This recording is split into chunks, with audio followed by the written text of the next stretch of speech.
ನೀರಿಗಾಗಿ ಈಗ ಜಗಳ ಮಾಡೋ ಪರಿಸ್ಥಿತಿ ಬಂದೋಗ್ಬಿಟ್ಟಿದೆ. ಅದರಲ್ಲೂ ಕೂಡ ಹೆಣ್ಮಕ್ಳು ಮಾತ್ರ ಕಿತ್ತಾಡ್ಕೊಳ್ತಾ ಇದ್ದಾರೆ. ಇದು ಗದಗ್ನಲ್ಲಿ ಆಗಿರೋದು. ಟ್ಯಾಂಕರ್ ನೀರಿಗಾಗಿ ಮಹಿಳೆಯರು ಬಡದಾಡ್ಕೊಂಡಿದ್ದಾರೆ.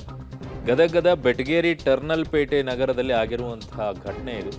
ನೀರಿಗಾಗಿ ಮಹಿಳೆಯರು ಜಡೆ ಹಿಡ್ಕೊಂಡು ಸೀರೆ ಎಳೆದಾಡಿಕೊಂಡು ಹೊಡೆದಾಟವನ್ನ ಮಾಡಿದ್ದಾರೆ. ಕಳೆದ 20 ದಿನಗಳಿಂದ ನೀರು ಸರಬರಾಜಾಗಿರಲಿಲ್ಲ. ಸೊ ಏಕಾಏಕಿ ನೀರು ತಂದಿಟ್ರು, ಕಿತ್ತಾಡಿಕೊಂಡ್ರು. ಗದಗ ಬೆಟಗೇರಿ ನಗರಸಭೆ ವಿರುದ್ಧ ಈಗ ಜನಾಕ್ರೋಶ ವ್ಯಕ್ತವಾಗಿದೆ.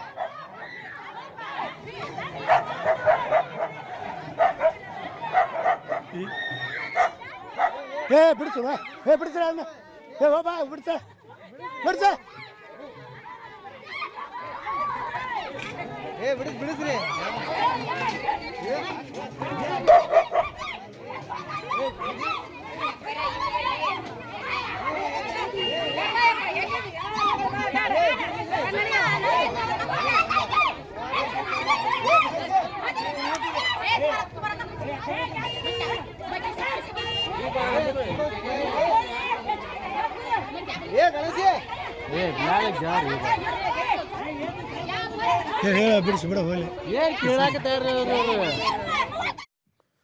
ನನ್ನ ಸಹೋದ್ಯೋಗಿ ಭೀಮನಗೌಡ ಪಾಟೀಲ್ ನನ್ನೊಂದಿಗೆ ಈಗ ಸಂಪರ್ಕಕ್ಕೆ ಸಿಗ್ತಾ ಇದ್ದಾರೆ ಗದಗ್ನಿಂದ. ಭೀಮನಗೌಡ, ಏನ್ರಿ ಇದು?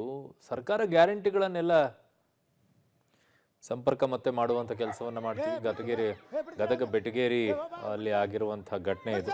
ನಗರಸಭೆ ವಿರುದ್ಧ ಜನಾಕ್ರೋಶ ವ್ಯಕ್ತವಾಗ್ತಾ ಇದೆ. ಈಗ ಟ್ಯಾಂಕರ್ ನೀರಿಗಾಗಿ ಮಹಿಳೆಯರು ಬಡದಾಡ್ಕೊಳ್ತಾ ಇರುವಂಥದ್ದು. ಜಡೆ ಹಿಡ್ಕೊಂಡು ಎಳೆದಾಡಿದ್ದಾರೆ, ಸೀರೆ ಎಳೆದಾಡಿದ್ದಾರೆ, ಕಿತ್ತಾಡ್ಕೊಂಡಿದ್ದಾರೆ.